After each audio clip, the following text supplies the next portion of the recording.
Welcome to the Lean It podcast, where we tackle life's curveballs with wisdom and a dash of humor, one laugh at a time.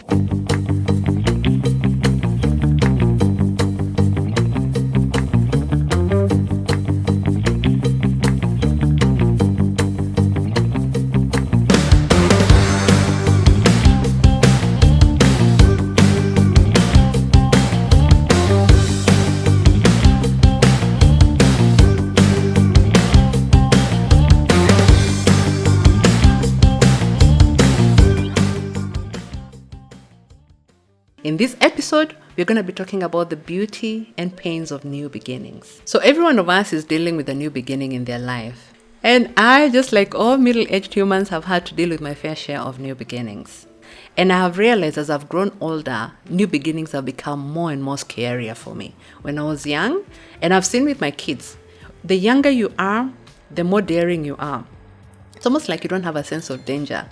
You living one day at a time, and I believe that's how we should be living. Anyway, your new beginning, it could be what? You're moving houses. Whether it's a new house or you're renting a house that had been occupied, that new beginning comes with some sort of changes. You'll need curtain railings, you will need to paint, you need bulbs, some sockets are not working. Your new beginning could also be that you're starting a new relationship, or you have just walked out of a relationship, and that's a new beginning. You need to figure out, okay, how do I get through this pace? It could be you have a child on the way. It could be you're starting a new family, blended or just a brand new family. It comes with complexities. It comes with, you need to sit and figure it out, this whole new beginning. It could be that you're moving out of the country. I have a friend who had to move to Norway, leave her whole family, her friends and everything, and go and set up and start a whole new life. That new beginning was hard for her, hard for me, and I guess her family. For me, because she used to be the kind of person that I would quickly just call, let's go and have coffee, let's go and have conversations. Suddenly she's in far away land. I just can't call her for coffee. So each and every new beginnings comes with its new, the good and the bad. So some of the things that come up with new beginnings, and this is not a comprehensive list, it's uncertainty. It does not matter what your new beginning is. You're always going to be wondering what lies ahead. There's a lot of uncertainty when you're getting into any new spaces, when you're doing something new, when change is happening in your life. And there's a bit of loss and grief depending on what your new beginning is. So for example, if you walked out of a relationship, you're going to have a season or a period of mourning this relationship. If somebody has died, that's a new beginning. That's a whole season of getting through that whole experience of dealing with the loss. How do you get through the season? How do you get these new beginnings? And every new beginning, again, there are challenges and obstacles. I gave an example of you've gotten into a new house, you have gotten into a new neighborhood. You need to start figuring out, for example, if it's a gated community, where do you park your cars? If you park on somebody's parking lot, it becomes a problem. Where do your kids go to school? Where do they pick the bus from? There's so many new things that you need to figure out with every new beginnings. And you're leaving your comfort zone. For example, I give an example of my friend who had to move across the country, many miles away to Norway. She had established herself. She had routines. She used to be my church buddy. And suddenly she has to go to a new space. Fast. They don't speak English. It's not a predominantly English-speaking country. So you have to learn the different ways, the different cultures, the different foods even. So that is, you have left your comfort zone, everything that you knew, everything that you had formed for so many years. And if it's a relationship, you're leaving somebody who you already know you're already in sync. They know when you're unhappy, they know when you're happy, and you're getting into a new space where you have to start now figuring out, why is this person not talking to me? What is happening today? Another thing is, every new beginning, good or bad, comes with an adjustment period. There's that space of you're figuring out everything. I remember when I moved into my current home, and first, you wake up the next morning and you don't have milk. You don't even know where the nearest store is. So that is a transition and a learning period. And then you start going to the shop on your right and you discover that's more expensive before you learn that there's a kiosk or a little shop just down the road. It's a transition period. And then there are the neighbors who might not want the noise that your dog is making, or there could be neighbors who have a very noisy dog, and you have to figure that out for yourself. So whatever new beginning that all of us are dealing with, it always comes with the good and the bad, and that's why the beauty and pain of new beginnings. So the new beginning list is endless, and new beginnings don't necessarily have to be things out of your experience. You could also be dealing with a terminal illness as an individual, and that means new beginning for you. You need to start looking at your health. You need to start looking at what you're eating. You need to look at, are you exercising? Sometimes these are things that were not coming naturally to you. And it recently happened to my mom, actually. So my mom in 2021 was diagnosed with high blood pressure and diabetes. And one of the things that we were told by the doctors is that we needed to ensure that she does exercise, observes her diet. And my mom has been diligently exercising 5 days a week. So this was a new beginning for her. This was something different. My mom is 76, by the way. And I'm very proud of her. So this meant that she needed to adjust the way she used to do life. And COVID came and her life was what? Just sitting at home. Before COVID, it was church, doing church activities, meeting up with some ladies. She needed to, one, tweak her diet 100% and also incorporate some exercises into her lifestyle. That woman, I have seen her work out 5 days a week. In the last 18 months, my mom has lost 20 kgs. She is looking amazing. She's feeling amazing. She's shed like a whole person, and she's looking way younger. If you see her and I tell you she's 77, you not believe it. That was a new beginning for her. That's a new beginning that meant she needed to do things differently. She had to get a tribe to work out with, and she has an amazing group of young people that she does this with. So it could also be, your new beginning could be a big beginning or a small beginning. It could be a new job. When you get into a new office, you feel like a mono. Those of us who are in Kenya, being a mono is like when you go to high school, the first day of high school. You're in Form 1. You're very unsure of how do you even survive in this space. People already have relationships. So you have gone into a new office and you're very excited to get started and add value in this organization. And then you find people know each other.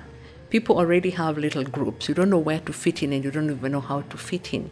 So this is a new beginning that you need to get tools to get through. I will share with you some of the tools that I have applied and I keep applying, and they have made my new beginnings not as painful and as unsettling as they ideally should have been. So one of the new beginnings that happened in my life that completely changed the trajectory of my life was the ending of marriage to the father of my children.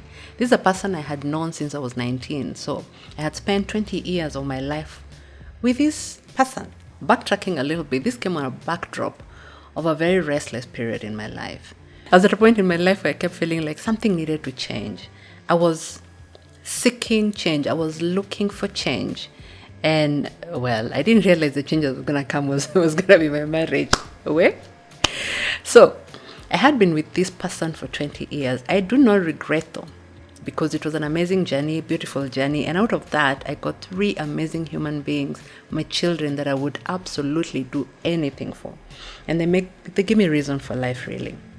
But what this did, it meant that my life completely changed from what I had always known it. It was a big new beginning. I mean, I met this person when I was 19, dated for 6 years before getting married, got married for all of 14 years. So I did not know me as an adult without him. And suddenly here I am, I have to figure out how to make decisions on my own, the big, the small ones. And sometimes when you've had a partner for so long, whether the marriage is happy or not, you will, when good things happen, this is the person you'll pick the phone up and call and go like, imagine this has happened. Bad things happen. You're stopped by a cop. Even the mundane things, you'll end up calling your partner and going like, can you imagine this happened? Now with this new beginning, it meant like, I need to figure myself out. I was on my own. It feels like I think for me, looking back, it felt like a safety blanket of sorts had been pulled away, and now you're exposed to all the elements of nature: snow, water, rain, sun. And the new beginning came with decisions, big, small decisions. I'm a strong believer you cannot heal in the same environment that caused the pain or the hurt in the first place. So one of the many little things that I needed to do was move my kids and I from the space that we had known as a home for many years. Again, that's moving. Remember I talked about moving to a new neighborhood? So imagine uprooting your life that you had known for almost a decade into a new space. That again came with its own interesting uncertainties, fear. Sometimes I'd actually wake up in the middle of the night sweating because I was so scared. I was so uncertain. I was feeling, oh my goodness, what if it doesn't work out? What if I'm not able to pay rent? I hadn't paid rent in 10 years. Suddenly I have a landlord who every month is expecting rent. That was very scary for me. And then there was changing schools for the kids. And I'm like, oh my goodness, I hope I'm not messing them up. They had relationships. I had relationships where I was coming from. But this was a bold change. It was a new beginning that needed to happen for us to be able to move forward. There was the little things of even just deciding what we're having for dinner. And you have to find strength from within to be able to, that transition period, you have to find intrinsic motivation, intrinsic strength to actually be able to put one foot in front of the other. Those of you who, like me, have gone through this kind of new beginning, it's not only the physical changes that happen. When you have been married for so long, that means you have common friends. So as part of this change, one of the pains of this change is that friends take sides. So people who you thought were friends forever, BFFs, some of them take sides and they go with that other half of the partner, and the other ones come with this part of the partner. And some of the interesting things that happened to me during that transition is, I remember some people even sending me messages and telling me, it's very awkward now to hang out with you. So it's so basically they're breaking up with you on text and you're thinking, I'm already down. I don't need these. But it's part of a change. It's ambiguous. There's no manual. You're expecting people to understand what you're going through. And this could apply to anything, really. It could be a loss of a partner. It could be a breakup, not even a divorce. It could just be a breakup of a relationship. And you're expecting people to have your back. There are those people who will blame you because of this space that you're in, and they'll believe it's your fault that it happened. Maybe you could have done things differently. We always say do not judge a person until you have walked a mile in their shoes, until you know what's happening in their lives. Do not judge them. So some of the other changes that I needed to deal with is, one, knowing that as a single parent, I needed to be able to protect my kids' feelings. So sitting with them, having conversations with them at their own level. They were very young then, but really telling them our family has changed from what it used to be. This is our new family. This is what it looks like. We love you. And that time you're going through this transition, your heart is breaking and you're dealing with your own pain, but you have got to get up, dress up and show up for your family. You've got to get up, dress up and show up for your kids.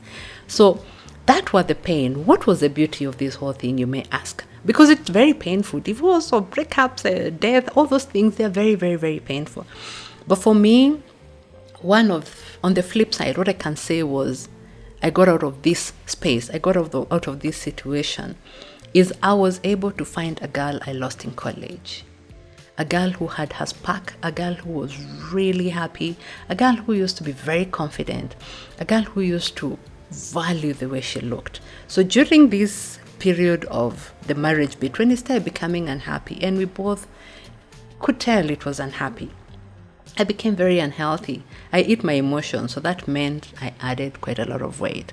Because you're not eating salads, you're eating all the wrong things. So I added a lot of weight. I was very unhealthy. My self-esteem hit rock bottom. I used to think I have so many friends because my phone never used to be quiet. But I had so many friends because it felt good to be needed. So I was there for people. I was a people's person. You need somebody to do something, called Shiro, and I'll be there. But those were not my friends. I was their friends because it was on their own terms. They needed me. But because being needed was making me feel useful, I was there, and I used to think I used to have very, very many friends. So when this transition happened, I knew I needed to change a few things.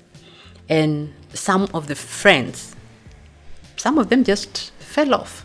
There are those that I actively needed to weed off because they were not healthy and I didn't need them for the journey that I was working on. And the others who just fell off, like the ones who sent me messages and told me it was awkward. Some just stopped calling. Some just, even when you met, it was a bit awkward. I started hiking, I started exercising, and I lost a whole human being. I'm not saying everybody needs to do this, but this worked for me because I had gotten there because of adopting and taking on bad habits as a coping mechanism. So I hit the gym, I started boxing, I started hiking, I started feeling good about myself. I cut my hair, I had long dreadlocks, they were like really long. So I cut my hair and I just started feeling myself. I started looking forward to waking up every morning. I started being confident. I started saying no because I knew what was serving me, what was not serving me.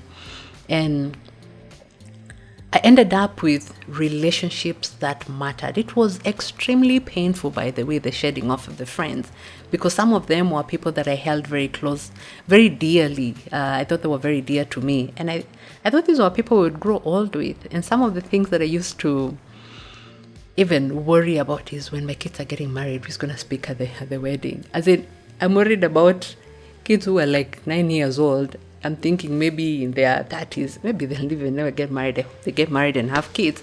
But what I learned through this period is that I did not need to work so hard for love. I am enough. I am amazing and I am deserving. I found that I was more intentional on working on myself, creating time for myself. And this way I was able to bring a richer version of me. During this period, I also found my purpose. I have a purpose to serve. And that's how what used to be a CSR was born into a foundation. And in the last, 18 months, we have been educating over 15 kids in high school. We have been feeding over 2,000 kids every single day with a cup of porridge. This was born during this period of finding self. And that's something that just fulfills me. Giving back to community is something that I do with my kids all the time. So that's this whole transition, I have summarized it, but it's a whole long story that I am sure we're going to have a conversation at some point in future. Some of the things that helped me get through this very, very, very dark season of my life, because it was very dark.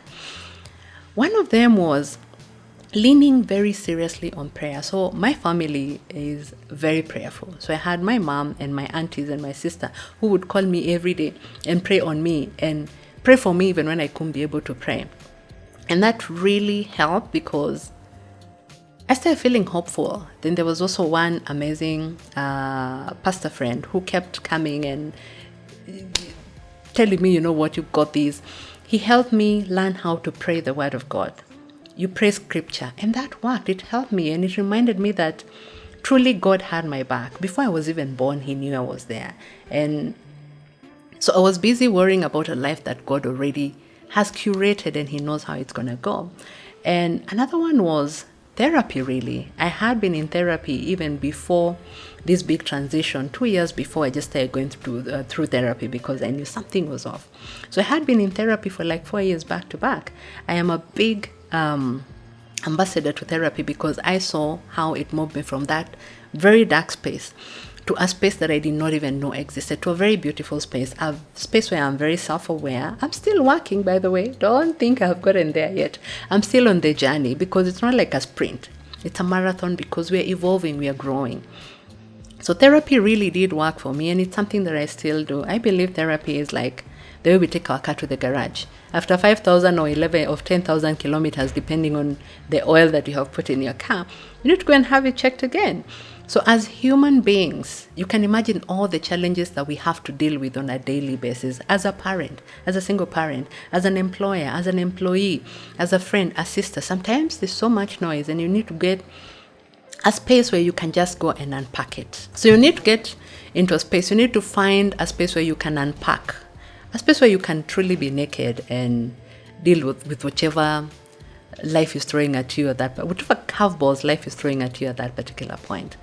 Another tool that I found very helpful was journaling. When I was younger, I used to journal a lot. I remember, like, in my late mid-30s, I saw a journal that I had written when I was 19. There's power in the written word. So I had written, I would like. And I came across this journal when I was looking for some document. I sat down and I was like, oh my goodness, all those things that I had put on that journal had actually come to pass. So there's power in the written word. So journaling helped me, and there's some things that you don't necessarily know how to voice to people. Just pour your feelings in your notebook, pen and paper. They became my friend. And I would journal and I'd feel better. Sometimes even counseling or in therapy, you're told if you have got feelings about somebody, just write them, crumple them up, burn them or whatever.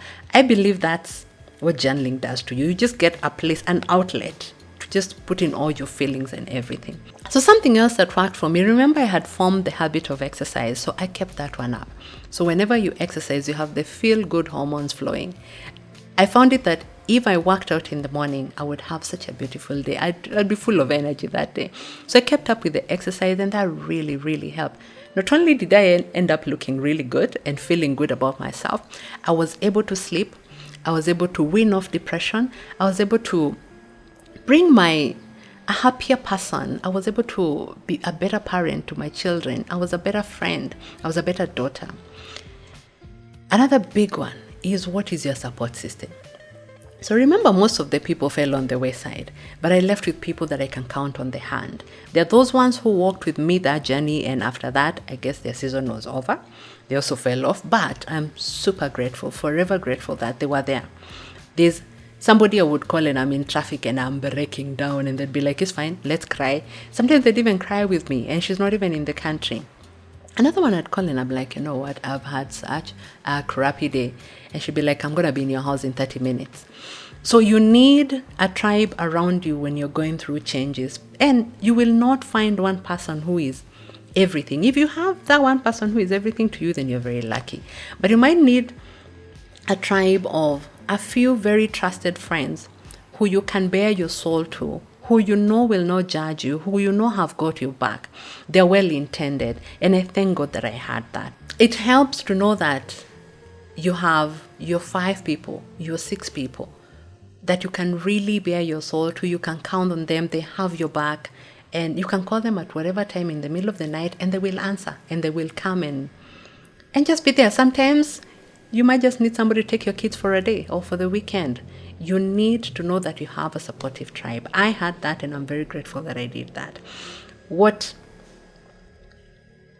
this did, it made my very painful, the toughest period of my life, pretty bearable. And I had family. Family understood. The good thing is that through the therapy that I was going through, it helped me learn to own my story. So I would meet people and they're like, oh, have you been? How's family? I'm like, hey, ABCD has happened.